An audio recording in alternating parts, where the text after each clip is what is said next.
Bismillahirrohmanirrohim. Assalamualaikum warahmatullahi wabarakatuh. Salam bahasa.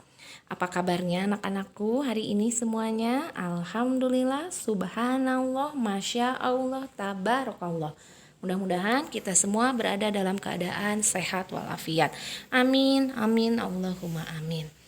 Anak-anak, alhamdulillah pada hari ini kita dapat bertemu kembali dalam pembelajaran bahasa Indonesia. Ya, pada pembelajaran hari ini, insya Allah kalian akan belajar mengenai unsur-unsur cerita fiksi. Sebelumnya, pada pembelajaran yang telah lalu, kita telah belajar mengenai karya sastra dalam bahasa Indonesia. Karya sastra dalam bahasa Indonesia terdiri atas puisi dan prosa. Ya, diingat kembali materi yang sebelumnya. Puisi merupakan karya sastra yang terikat oleh bait, baris, irama, rima.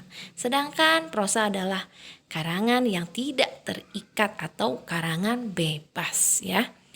Nah, contoh dari karya sastra yang berupa prosa adalah cerpen, ya, roman, novel, kemudian kalau yang prosa lamanya seperti dongeng, fabel, hikayat, kemudian sage, mite, dan lain sebagainya. Nah, hari ini kalian akan belajar mengenai unsur-unsur cerita fiksi. Anak-anak, cerita fiksi merupakan bagian dari karya sastra yang berbentuk prosa. Nah, langsung saja kita bahas materinya, pengertian cerita fiksi. Kata fiksi, fiction itu bahasa Inggris ya, berasal dari bahasa Latin yaitu fictu, yang artinya membentuk, membuat, mengadakan, dan menciptakan. Dalam bahasa Indonesia, kata fiksi diartikan sebagai sesuatu yang dibentuk, sesuatu yang dibuat, atau sesuatu yang diimajinasikan, sesuatu yang dihayalkan, ya, bukan kenyataan. Ya, garis bawahi, fiksi merupakan hayalan, imajinasi, karangan, rekaan, dan bukan kenyataan. Jangan lupa. Cerita fiksi berarti cerita yang tidak terjadi sebenarnya. Jadi bukan cerita yang berdasarkan kejadian sebenarnya atau fakta. Tapi secara lebih luas pengertian cerita fiksi adalah sebuah karya sastra yang bersifat imajinasi. Ya, ingat. Kalau fiksi itu imajinasi atau hayalan dari penulis dan bukan kejadian yang sebenarnya. Dengan kata lain, cerita fiksi itu tidak terjadi secara sebenarnya di dunia nyata. Jadi tidak pernah terjadi ya, tidak terjadi sebenarnya di dunia nyata, tetapi hanya berdasarkan imajinasi, pikiran atau khayalan seseorang. Jangan lupa ya. Nah, contoh cerita fiksi, Pendenen tadi sudah menyampaikan adalah dongeng. Di dalamnya termasuk mitos, mite, legenda, fabel, sage, jenaka, hikayat, dan kisah. Kalau itu yang termasuk jenisnya prosa lama ya. Kalau yang prosa modern ini ada cerpen, ada roman, dan novel. Anak-anak, kita lanjutkan. Ciri-ciri cerita fiksi. Cerita fiksi, ingat, cerita fiksi merupakan cerita yang berisi ya khayalan, bukan kenyataan, berdasarkan imajinasi penulis. Nah, cerita fiksi ini mempunyai ciri-ciri sebagai berikut ya. Yang pertama, fiksi, ingat, sifatnya itu rekaan atau imajinasi dari pengarang. Rekaan, jangan lupa, hayalan, imajinasi. Yang kedua, dalam fiksi terdapat kebenaran yang relatif atau tidak mutlak ya. Jadi dalam cerita fiksi itu ya, kalaupun ada kebenaran itu sifatnya relatif atau tidak mutlak ya, tidak. Ingat, fiksi itu bukan agama, yang jelas halal haramnya ya. Terus yang ketiga, umumnya fiksi ini menggunakan bahasa yang bersifat konotatif atau bukan sebenarnya. Jadi menggunakan bahasa kiasan. Kemudian yang keempat, karya fiksi tidak memiliki sistematika ya atau susunan yang baku. Nah, yang kelima, umumnya karya fiksi ini menyasar emosi. Jadi karya fiksi ini menekankan pada emosi atau perasaan si pembaca, bukan logika. Jelas ya ciri-ciri cerita fiksi. Dan terakhir, dalam karya fiksi terdapat pesan moral atau amanat tertentu ya.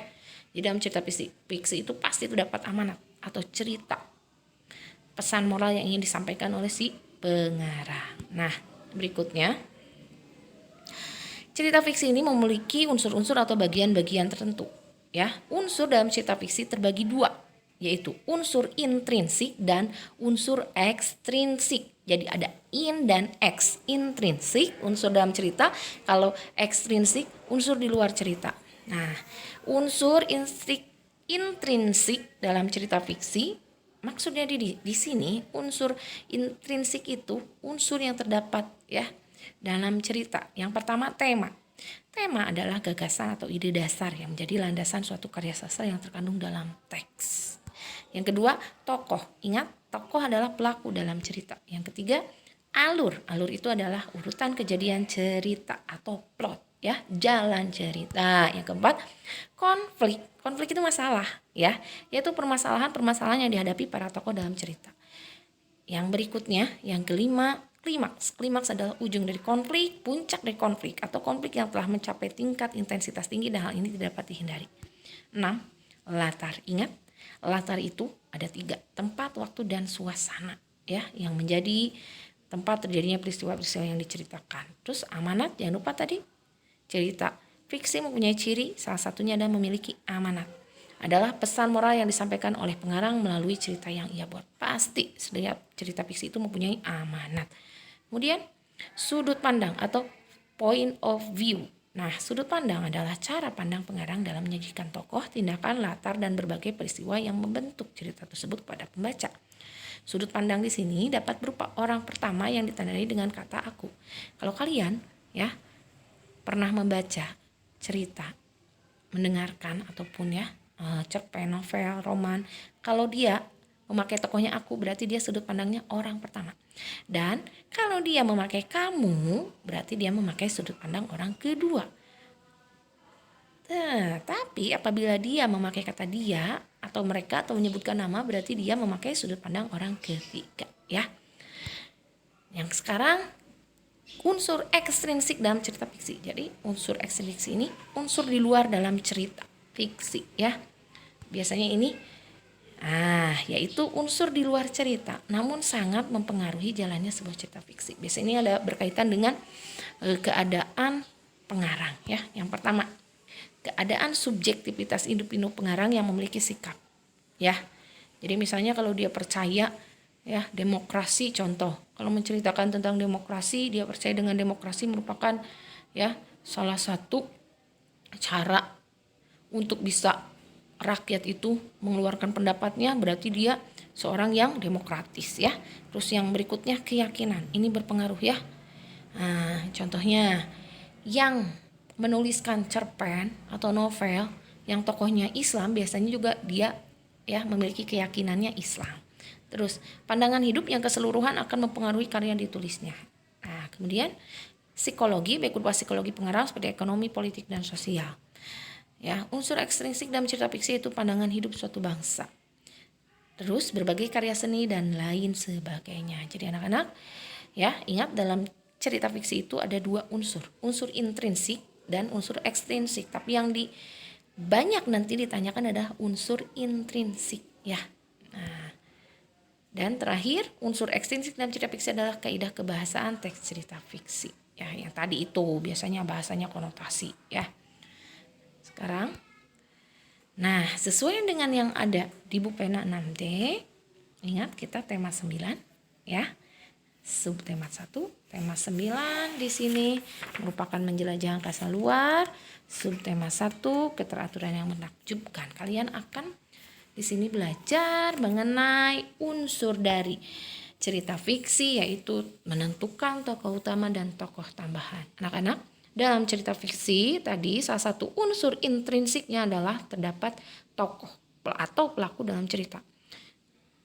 Di dalam cerita fiksi nanti terdapat ada 2 berdasarkan penting atau tidaknya, sering munculnya atau tidaknya tokoh ya, pelaku itu dalam cerita terbagi menjadi 2, yaitu tokoh utama dan tokoh tambahan.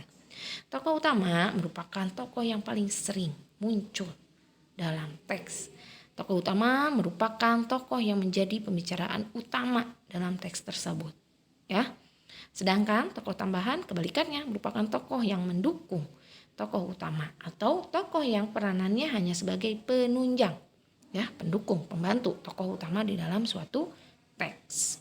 Nah, Anak-anak, bagaimana cara untuk menentukan atau menyebutkan tokoh utama dan tokoh tambahan dalam teks fiksi atau dalam cerita fiksi? Mudah sekali.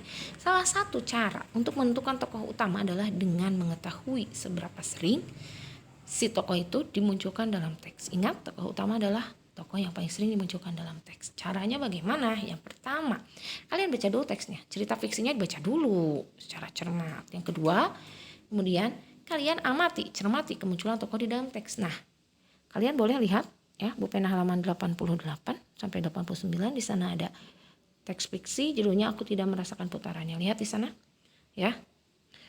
Di sini tokoh yang disebutkan adalah Fitri satu, yang kedua kakaknya. Nah, kalian hitung seberapa sering ya tokoh Fitri dan kakak Fitri itu muncul. Yang ketiga, cara menentukan tokoh utama adalah tokoh yang paling sering dimunculkan dan berpengaruh dalam teks. Lihat berapa kali dia muncul ya. Terus yang keempat, tokoh tambahan jangan lupa adalah tokoh yang mendukung tokoh utama ya. Nah, sekarang di sini ada contoh. Fitri seorang anak perempuan berusia 11 tahun, berumur 11 tahun. Fitri termasuk anak yang badannya tidak kurus dan tidak gemuk. Fitri memakai kacamata dan kerudung. Fitri memiliki teman bernama Komal. Nah, kalian amati teksnya, sudah dibacakan tadi.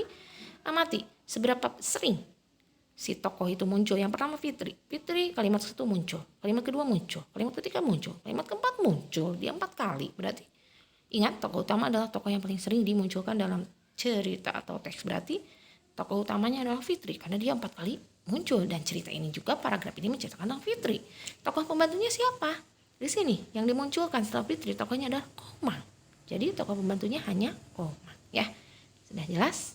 Kemudian di sini lihat, dalam sebuah cerita, ingat tadi, berdasarkan penting atau tidaknya, seberapa sering muncul atau tidaknya si tokoh itu, tokoh dibagi 2, tokoh utama dan tokoh tambahan. Sedangkan nanti ya, jangan lupa, si tokoh itu memiliki watak, karakter, sifat.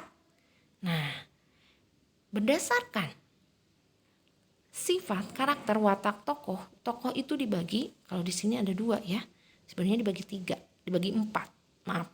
Ada protagonis, antagonis, tritagonis, dan pendukung ya. Tokoh pendukung sama Bunda dan iya kayak tadi. Lihat di sini. Ingat, dalam sebuah cerita fiksi ada tokoh. Tokoh itu sifatnya bisa baik, bisa buruk, bisa jahat. Ya. Nah, itulah yang dinamakan penokohan. Penokohan bisa juga disebut sifat atau karakter tokoh dalam cerita. Ingat, setiap pelaku itu, tokoh dalam cerita itu punya karakter. Ya, pasti penokohannya itu ada. Penokohan dibagi menjadi 2 jenis kalau di sini, protagonis dan antagonis. Ingat, pro itu setuju. Tokoh protagonis biasanya menjadi idola para pembaca karena wataknya yang baik. Ingat, protagonis, kalau kalian harus ingat, protagonis adalah tokoh yang berwatak baik ya, seperti suka menolong, rendah hati, pandai, cerdik, dan setia kawan. Disebutkan sifatnya yang baik itu apa, yang positif itu apa. Kemudian lawan dari tokoh protagonis adalah antagonis. Nah, tokoh antagonis ini banyak dibenci oleh para pembaca karena wataknya yang jahat. Kebalikan dari protagonis adalah antagonis. Ingat, antagonis dari anti itu lawan. Seperti apa wataknya yang jahat itu? Sombong, iri, penendam, pembohong, dan suka menyakiti orang lain. Ya, selain 2 penokohan ini, protagonis dan antagonis, juga ada tritagonis. Tritagonis ini tokoh penengah. Ya, bukan tokoh ketiga. Awas, bukan itu 3 berarti tritagonis, tokoh ketiga, bukan. Penengah. Kalau terjadi antara konflik antara tokoh protagonis dan tokoh antagonis biasanya ditengahi oleh tritagonis, ya. Dan terakhir ada yang namanya adalah tokoh figuran. Tokoh figuran ini hanya tokoh ya yang berperan sebagai pendukung. Biasanya tidak berperan banyak ya. Nah, kalau dalam film misalnya kalian pernah lihat tokoh figuran ini, kalau misalnya si tokoh utamanya sedang ada ya, dia misalnya di mana? Di perpustakaan. Nah, si figuran ini adalah mulai dari penjaga perpustakaannya, kemudian ya teman-teman si tokoh utama, atau misalnya orang-orang yang sedang baca buku di perpustakaan. Nah, itu namanya tokoh figuran ya.